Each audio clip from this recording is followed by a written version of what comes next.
The sound tore through the morning air, metal grinding against concrete, sharp and merciless, like a scream ripped from steel. Every head on the firing range snapped toward the source. Sergeant Robert Hayes stood in the center, a storm-wrapped in uniform. His M4 slammed hard into the ground. His voice, booming like thunder, rolled across the Georgia heat. Mitchell, the name cracked the silence. 30 recruits froze, sweat dripping, rifles clutched in trembling hands. Anna Mitchell stood alone in the crosshairs of his rage. 5'2", swallowed by a uniform that seemed 2 sizes too big, her shoulders straight but fragile, like a small tree bracing against a storm. Blonde hair pulled tight into a bun, eyes locked forward, lips pressed together. "Who the hell do you think you are?" Hayes roared, his 6'3" frame closing the distance to correct my shooting stance. A tremor ran through the line of recruits. Nobody breathed. Anna's voice was soft, barely more than a whisper. "I was just trying to. You don't get to think, Private." Hayes cut her off, face red with fury. "You're a boot, a nobody, a waste of my time." The insult landed heavy, and Hayes knew it. He turned, scanning the formation, feeding on their fear. His lips curled into a cruel smile. "You want a lesson, recruits? A real lesson in why rookies keep their mouths shut? Well, you're about to get one." For a moment, the sun itself seemed to hesitate, glaring down on the range like an unblinking eye. Heat shimmered on the horizon. The recruits shifted under its weight, some stealing glances at Anna. She remained still, silent, but within 10 minutes, Sergeant Hayes would no longer be smirking. Within 10 minutes, the ground beneath his pride would crack open, and what he saw would burn into his memory forever. The morning had started like any other at Fort Benning, boots crunching gravel, the thick Georgia air heavy enough to chew. By sunrise, sweat already slicked brows and dampened collars. Hayes stalked the line like a predator, his eyes sharp, hungry, looking for weakness. He had already cut down 2 recruits with surgical insults, but his gaze always returned to Anna. "Look at this," he barked, gesturing toward her. 5 months into training, and Mitchell here still looks like she got lost on her way to a yoga class. Laughter flickered in the ranks, nervous and short-lived. Hayes leaned in close, voice dripping with contempt. "Tell me, Princess, did Mommy and Daddy think the Army would finally toughen up their little girl?" Anna didn't flinch. Her fingers, almost unconsciously, brushed a compression wrap around her right wrist. Worn, faded, hiding something just beneath the sleeve. For a second, the sunlight caught a glimpse of it. 5 interlocking rings, before her hand pulled the fabric down again. Jake Morrison, the tall Texan beside her, whispered from the corner of his mouth, "Don't let him get to you. He's just—" "Morrison," Hayes' voice cracked like a whip, "you want to join Mitchell in today's demonstration?" Jake's spine snapped straight. "No, Sergeant." "Good." Hayes' smile was wolfish. "Because today is qualification day. Pass and you move forward. Fail," he let the word hang, heavy as a guillotine. "Well, there's always a civilian world." He turned to the weapons rack. 30 M4 rifles gleamed in neat order, ready for use. But when Hayes reached Anna, his hand dipped to the back of the rack. What he pulled out was not gleaming at all. The weapon looked cursed. The stock cracked, duct tape clinging like a bandage. The sight bent off to the side. Rust bloomed along the barrel like an infection. "A special rifle," Hayes sneered, holding it high for all to see. "For our special little soldier." A ripple of laughter traveled down the line, quickly stifled when Hayes' glare swept over them. Anna accepted the weapon without a word. And then something shifted. Her hands moved across the rifle with a fluency that didn't belong to a struggling recruit. Fingers glided over the chamber. A practice squeeze on the trigger. A check of the bolt, smooth, efficient, instinctive. What most recruits fumbled through in 30 clumsy seconds, she completed in 5. Maria Rodriguez, 2 spots down, leaned forward slightly, eyes narrowing. "Did you see?" She caught herself as Hayes' shadow fell across her and froze. Hayes barked. 5 rounds to 0 your weapons. "Mitchell, step up first." All eyes turned. Anna walked to the line with deliberate steps, the sun blazing against her back. She dropped into the prone position, movements fluid, precise. The oversized uniform no longer looked awkward. It draped over a posture that was stable, grounded, ready. She loaded her magazine. Calm. Steady. 5 rounds. The first shot cracked through the air, echoing against the trees. The second followed, then the third, the fourth, the fifth. 2 seconds between each, like a heartbeat measured on a metronome. Check target. Hayes ordered, a smirk playing at his lips. The range officer lowered his binoculars, blinked, looked again. Sergeant, all 5 rounds. Same hole, dead center. The smirk faltered for just a moment. Then Hayes barked out a laugh. Beginner's luck. Even a broken clock is right twice a day. Let's see how our princess handles the real test. But in that silence, with the rifle still warm in her hands, every recruit knew they hadn't just seen luck. They had seen something else. Something they couldn't yet explain. Have you ever had someone underestimate you, only to watch their jaw drop when you prove them wrong? What did that moment feel like? The rain shimmered in the heat. Cicadas buzzing their endless song in the trees beyond. Sweat dripped down brows. Boots dug into gravel, and rifles clicked as recruits prepared for qualification test. Hayes paced behind them like a hawk circling prey. His boots struck the earth with sharp rhythm, his eyes hunting for weakness. This is it, he barked. Your final qualification. 10 rounds at 100 meters. 60 seconds. Score 70 or higher, you pass. Fail.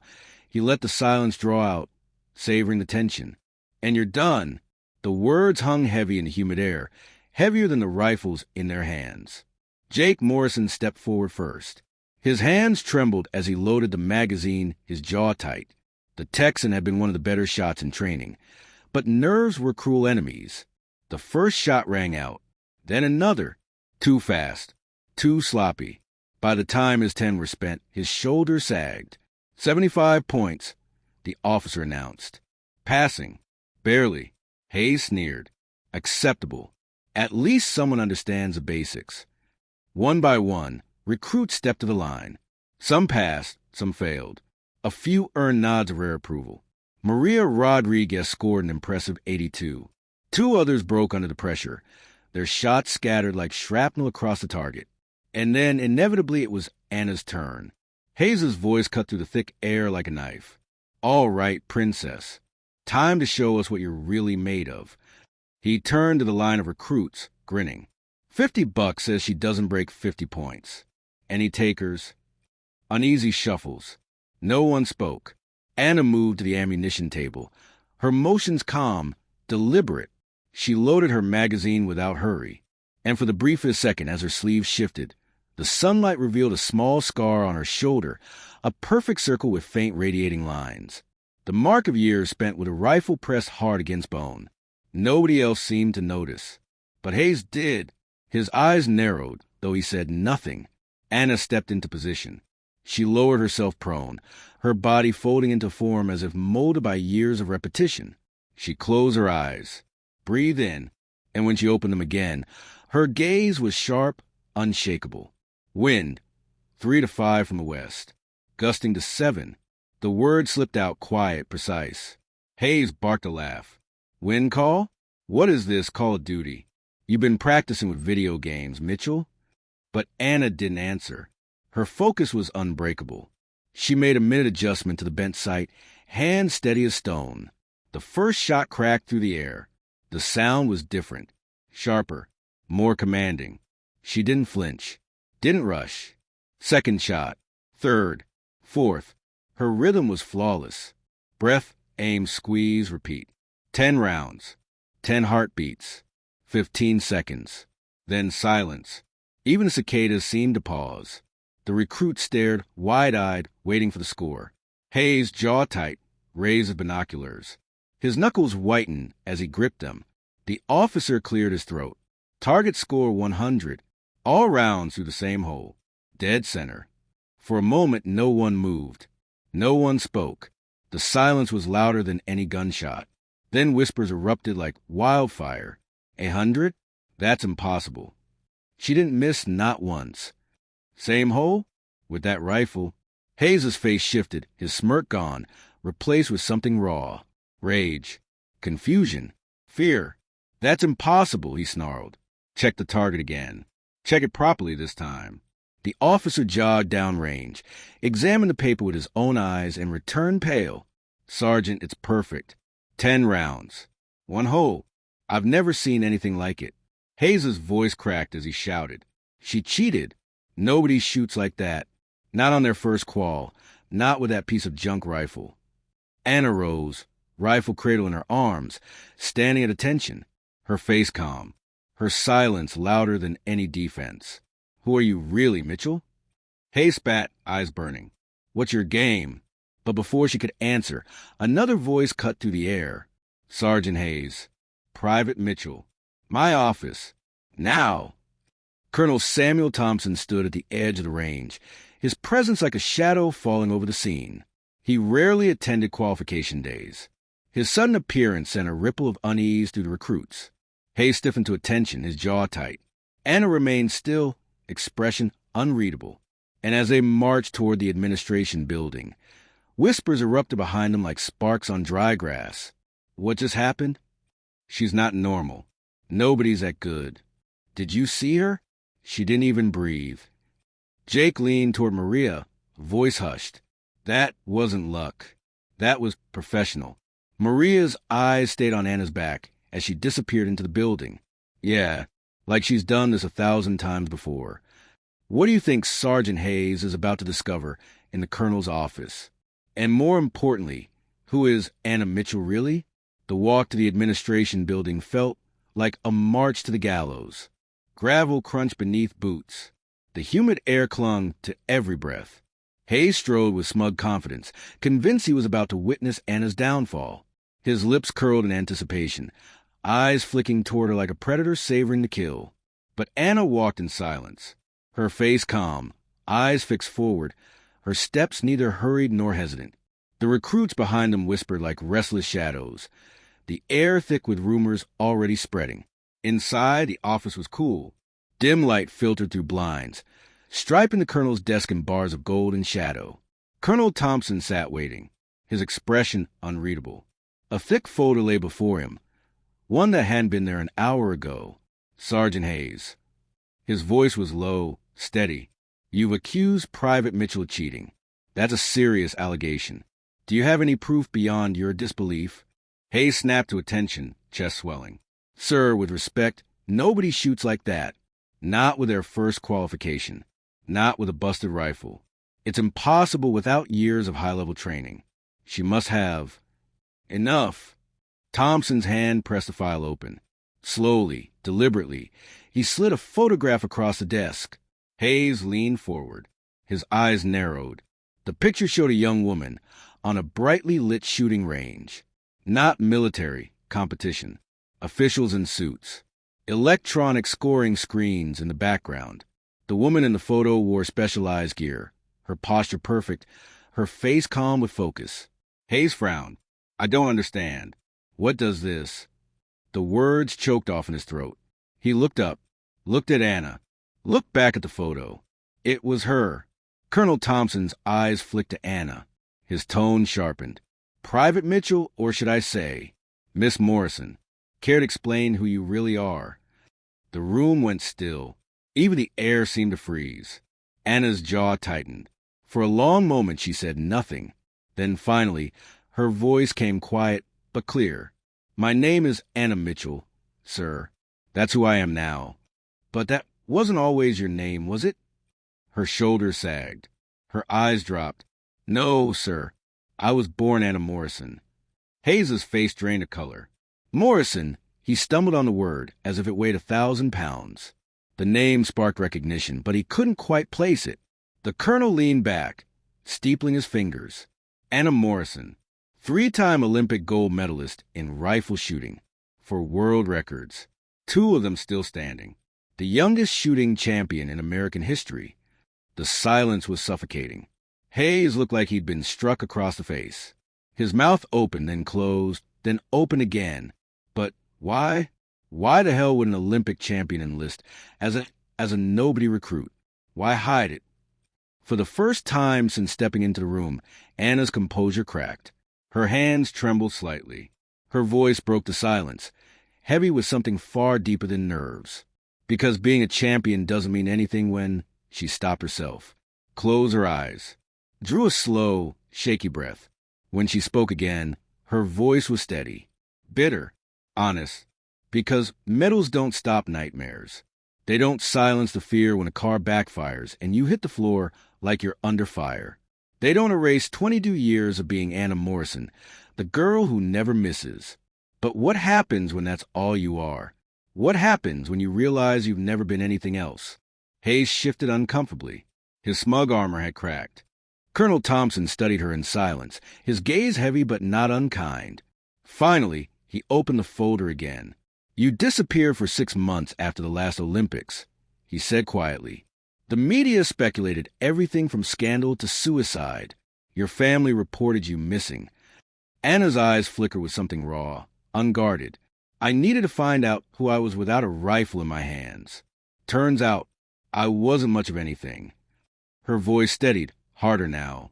"So I decided to become something more. Something that mattered. Not trophies. Not applause. Service. Something real." The colonel leaned forward, his tone softening. "And you thought the Army would give you that?"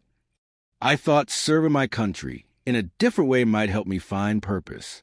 I thought if I could use my skills not for medals, but for lives." She trailed off, straightened her shoulders. "I thought maybe I deserved to be here." The colonel exhaled slowly, then flipped to another page in the file. His voice carried a weight Hayes had never heard before. "You weren't just another recruit. You were chosen. Project Silent Eagle, a classified program designed to integrate elite civilian marksmen into special operations units. You were meant to stay undercover until graduation." Hayes is a little stunned today. He shot the sergeant a withering look. Compromise the program. Hayes staggered a step backward, his pride crumbling. His voice was a rasp. I had no idea, sir. I thought she was just another recruit, another weakling I could break." The colonel's gaze hardened. "Then maybe after 15 years of service, you should know better than to judge strength by appearances." Anna stood still, eyes forward, but her hand betrayed her, trembling ever so slightly. Not from fear, from the weight of a secret no longer hers to keep. The colonel closed the folder with a quiet thud. "Private Mitchell, the time for hiding is over. If you carried a secret that could change the way everyone saw you, would you reveal it or keep it buried?" The sun beat down on the assembly yard like molten iron. 30 recruits stood in formation, their uniforms clinging with sweat. Whispers buzzed like restless bees, rumors already spreading from the range to every corner of the base. At the podium, Colonel Thompson appeared, his presence silencing the crowd. Beside him, Sergeant Hayes stood rigid, face carved in stone, though his eyes betrayed unease. The colonel's voice carried with authority that cut through the heat. "This morning, you witnessed something extraordinary. Private Mitchell achieved a perfect score in rifle qualification. Not just passing, not just breaking records. She did what was thought to be impossible. 10 rounds, 1 whole dead center." A ripple of disbelief coursed through the recruits. Heads turned, eyes wide. Some muttered under their breath. Others shook their heads as if refusing to believe. Thompson's tone grew heavier. "What you don't know is that Private Mitchell has been serving under an assumed name as part of a classified program. Her true name," he paused, letting the silence deepen, "is Anna Morrison." Gasps cut through the air. Jake's jaw dropped. Maria grabbed his arm. "The Anna Morrison?" she whispered. "The Olympic shooter?" The colonel nodded slowly. "Yes, 3-time Olympic gold medalist. For world records. The youngest rifle champion in American history. She has represented our country on the world stage." Behind him, a large screen flickered to life. Footage rolled, Olympic highlights. A younger Anna in sleek competition gear, lowering her rifle with mechanical precision. A crowd cheering, medals gleaming. The national anthem playing as the American flag rose high. The recruits stared, mouths open. The girl they had sweated beside, stumbled beside, eaten MREs beside, was a legend in disguise. And then she appeared. From the side entrance, Anna walked out in dress uniform, her boots striking sharp against the concrete. The uncertainty she once carried was gone. Her steps were steady, her gaze unwavering. She saluted the colonel, then turned to face the formation. For a moment, silence. Her eyes scanned the rows, the faces of people she had suffered alongside, laughed alongside, grown alongside. When she finally spoke, her voice was soft but clear. I owe you all an apology, not for who I am, but for not trusting you with the truth. Her gaze moved deliberately, stopping on recruits one by one. Morrison, you reminded me not to quit when PT nearly broke me. Rodriguez, you helped me when I failed land in AV. Williams, you explained radio protocols when I couldn't get them right. None of you knew who I was, but you treated me like I mattered anyway. Her voice grew stronger. You didn't need medals or records to respect me. You accepted me because we were in this together, and that means more to me than any podium ever could. The crowd was silent. Some nodded. Some blinked back surprise. A few straightened their posture, as if standing a little taller. Anna's eyes flicked toward Hayes. For a second, her voice wavered, but steadied again. Sergeant Hayes was right about one thing. Being able to shoot doesn't make you a soldier. These past months taught me more about courage, sacrifice, and trust than 20 years of competition ever did. And for that, I thank you. Colonel Thompson stepped forward. Private Mitchell will continue training alongside you. After graduation, she will transition to advanced programs. She is not above the standards. She will meet the same requirements as all of you. Then his gaze hardened. Let this be a lesson. Never underestimate the soldier beside you. They may carry more than you can see. And sometimes greatness hides in plain sight. The formation was still charged with electricity. Then, slowly, Sergeant Hayes stepped forward. The man who had once barked insults and sneers now stood at rigid tension, his voice tight but steady. Recruits, he said, I've been training soldiers for 15 years. And today, I was taught a lesson. I judged Private Mitchell based on my pride, my prejudices, and my assumptions. And I was wrong. His eyes turned to Anna. I owe you an apology. Not just for today, but for months of disrespect you didn't deserve. You showed more professionalism than I did. Anna's expression softened. Sergeant, you pushed me. That's your job. I didn't take it personally. You should have, Hayes replied, his voice low, almost breaking. There's a difference between being tough and being cruel. You reminded me of that today. He drew a slow breath. That rifle I gave you, it hasn't been maintained in 2 years. Most snipers couldn't hit a barn with it. You put 10 rounds through the same hole. That wasn't just skill. That was artistry. Anna allowed herself the faintest smile. Every rifle has a personality, Sergeant. You just have to listen to it. The colonel's voice cut through the moment. Recruits dismissed. But as the rows broke formation, as whispers and awe swept through the crowd, one truth lingered in the air like smoke from gunpowder. The legend wasn't gone. She had only chosen a new battlefield. If you discovered the person beside you was hiding greatness all along, would it change the way you saw them? Or would it make you wonder what other secrets they carry? 6 months later, the air smelled different. Not of sweat-soaked uniforms and burning Georgia sun, but of gun oil, dust, and the faint tang of brass casings.